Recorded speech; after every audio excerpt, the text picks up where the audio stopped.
Hey, I'm golf broadcaster Matt Adams. The updated and expanded second edition of my book, The Golf Round I'll Never Forget, Golf's Biggest Stars Recall Their Finest Moments, is now available. Readers can expect to march with Arnie's Army at the 1960 U.S. Open, relive Jack Nicklaus's remarkable 1986 Masters win, and be amazed by the Tiger Slam. The Golf Round I'll Never Forget, Golf's Biggest Stars Recall Their Finest Moments. Pick it up where fine books are sold, including BarnesandNoble.com and Amazon.com. Thrive Suite Productions. And welcome to This Day in Sports History. It's January 23rd, and on this day in 1983, Bjorn Borg surprised the tennis world by retiring. For one, Borg was only 26 years old. Second, nobody had really heard from him for the past 16 months. Borg was a master on the slower surfaces, winning 6 French Opens and 5 consecutive Wimbledon titles from 1976 through 1980. But he did have his issues on the hard surfaces, never winning an Australian or U.S. Open. The last time that he was seen at an ATP event was the 1981 U.S. Open final against John McEnroe. Borg won the first set, but McEnroe won the next 3 to win his 4th Grand Slam event and his 3rd Open. It was Borg's 10th failure at the U.S. Open, and immediately after the match ended, Borg exited the court, jumped in his car, went to the airport, and was airborne before McEnroe's on-court celebration was even over, never changing out of his signature Fila gear. The initial reaction to his sudden exit was that it was just another rich tennis player acting like a spoiled brat. But it came out later that a death threat against him had been made during his semifinal match with Jimmy Connors, and then another death threat came in prior to his match with McEnroe, and fearing for his safety, he made a hasty exit in an effort to get back to his native Sweden. Many thought that during the preceding 16 months, Borg had been working out. He was a known workout fiend, practicing on court 5 hours a day. And the dude had a resting heart rate reported to be around 30 beats per minute. Also, the 81 Open was the last major one with the small-headed wooden rackets. Oversized rackets made of composite materials had been around for a few years, and they were taking over at this point. The new rackets took some getting used to, so maybe he was working out the kinks with the new gear. But on this day, he announced he didn't have the right motivation, couldn't give 100%, and tennis wasn't fun any longer, so he retired. Borg attempted a comeback in 1990, but that failed miserably.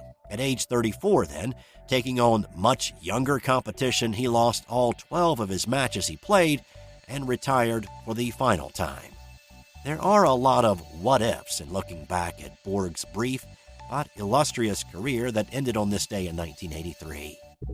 Also on this day, in 1944, the Detroit Red Wings beat the New York Rangers 15-0. It still stands as the biggest shutout win in NHL history.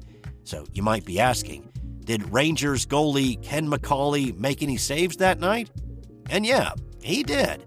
43 of them, which illustrates how much of an avalanche he faced.